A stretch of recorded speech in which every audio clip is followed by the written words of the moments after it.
Should we get everyone to come up here? Susan, is anyone looking this way? That's great. I've got to get the time off. Yeah. 1 minute, I think. We've got 1 minute. Susan, get people to come up here so they can see it. We've got 1 minute before the... We've got about 5 minutes. 5 minutes. 1 minute. So, when I first came to Edinburgh to find a site, went up to Calton Hill because it has this fantastic panoramic view of the city, and then the sea is so incredible. And then I noticed the 1 o'clock, the time ball. I didn't know anything about that, and so then I discovered that it was just to signal to the sailors, so they knew it was 1 o'clock, so they could set their chronometers, and it synchronised with the sound of the 1 o'clock gun, which was introduced later, because sometimes you couldn't see the time ball. So then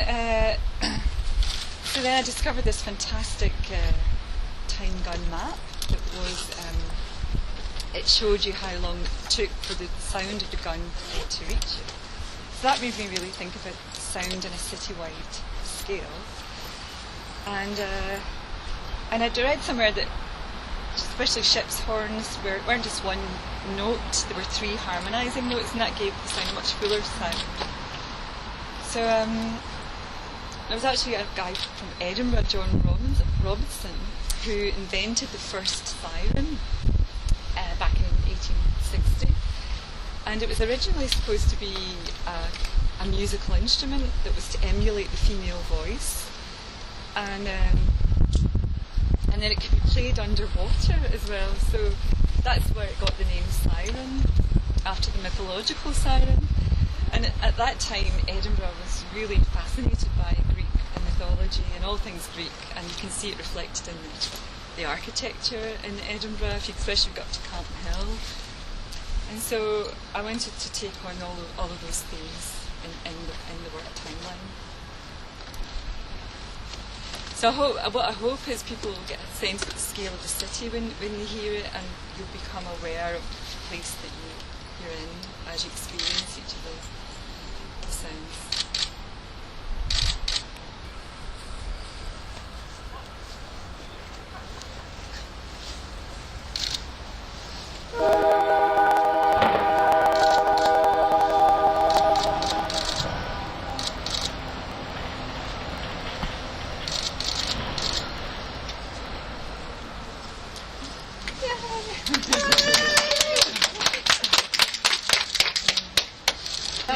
It doesn't sound like voice. No, it sounds like a train.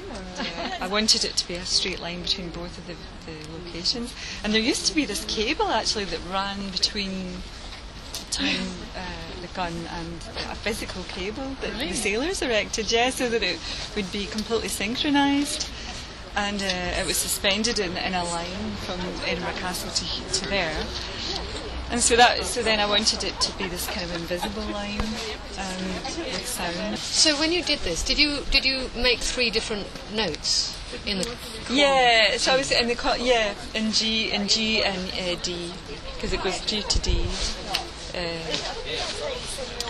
harmonising. And was it the real time that what we hear just now? Was that?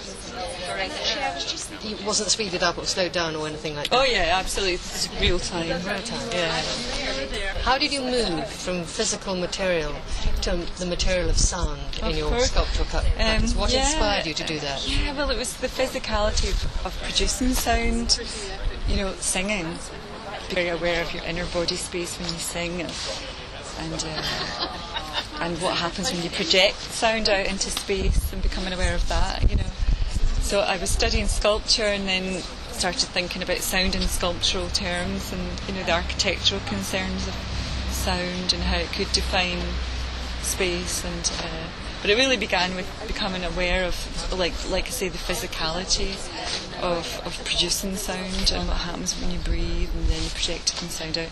So then for me it seemed like a natural progression to go from working with sculpture to sound, or working with it sound sculpture, if you like.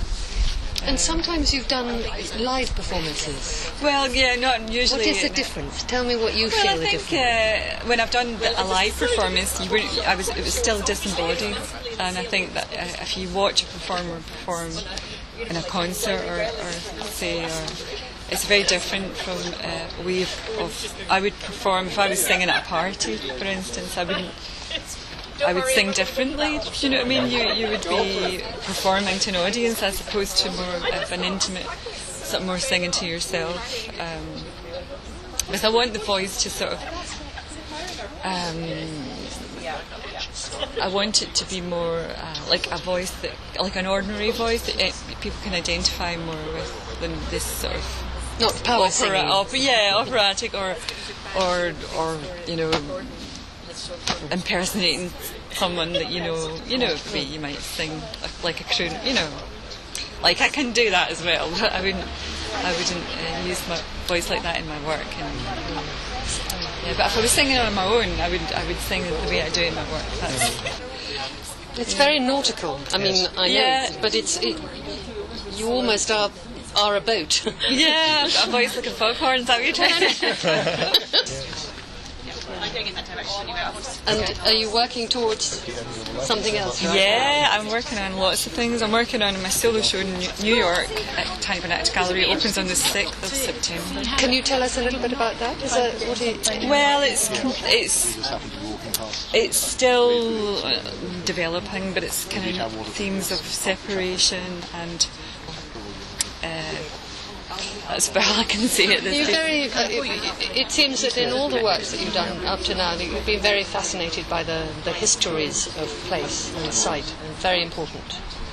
Yeah, I mean, it always begins with the place. Usually when I come, especially if I'm making a new work for a particular place.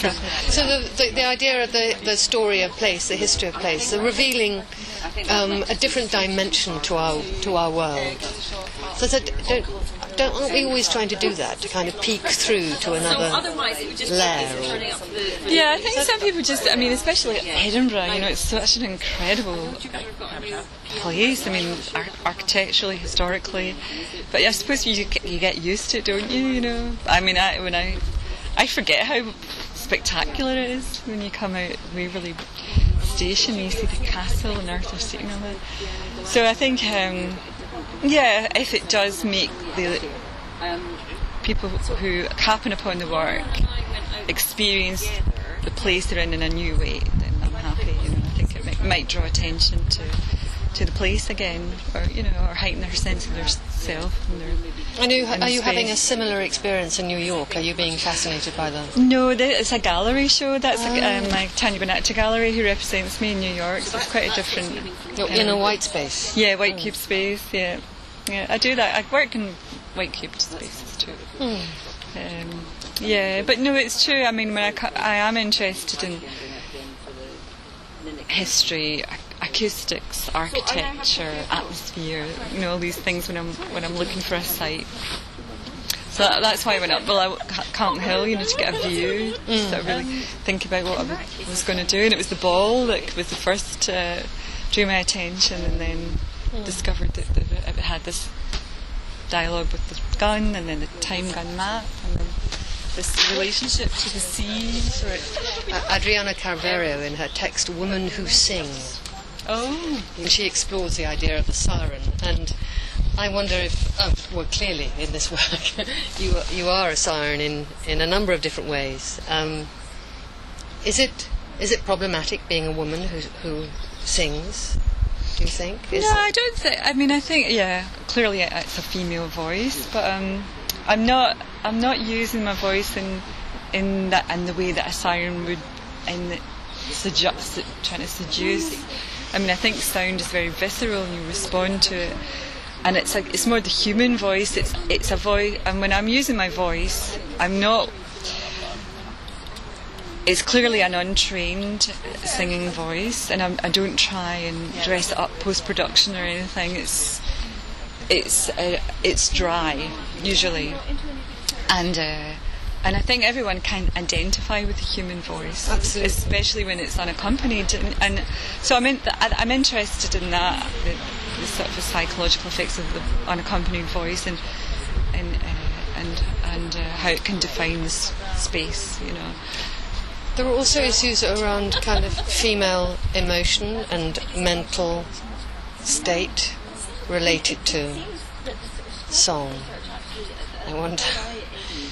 Well, I'm moved by male and female voices in song. I find it fascinating that there's so many songs written that are laments and they're so sad, and people are, or about sad things. It's like this sort of fascination with mortality. I think that's what it is. They're all, so many of them, have these sort of very sad subjects.